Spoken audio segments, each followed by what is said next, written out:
قدموا لسموكم بخطابنا هذا نفيدكم فيه باستقالتنا من رئاسة مجلس إدارة نادي النصر اعتبارا بنهاية الموسم الجاري 2015-2016.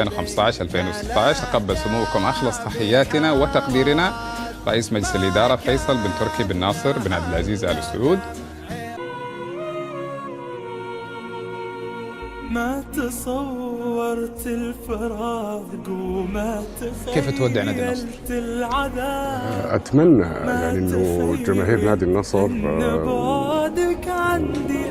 ولاعبين نادي النصر والداعمين والأعضاء الشرف إنه يعني يكونون أسعدناهم في الفترة اللي كنا موجودين فيها.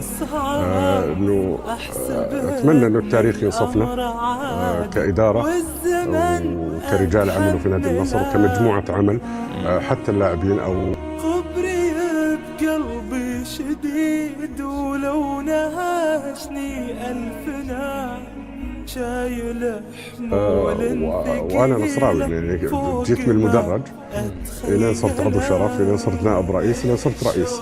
الحين أرجع للمدرج والدعم كعضو شرف.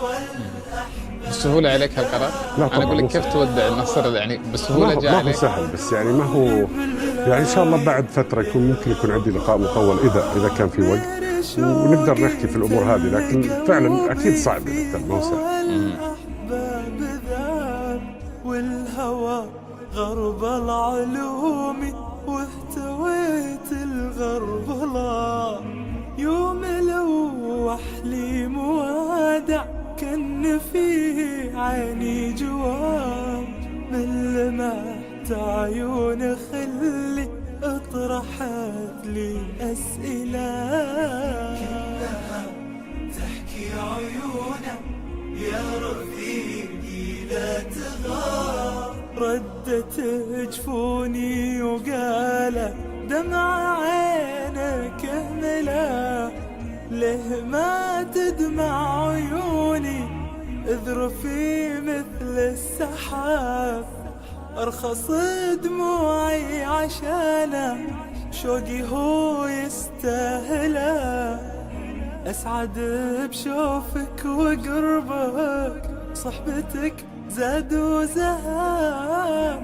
احلى عندي يا رفيقي من دلال مهيلة المحبة سر معلن لا زيف أو سراب مثل عين الشمس في الهوى نتظللا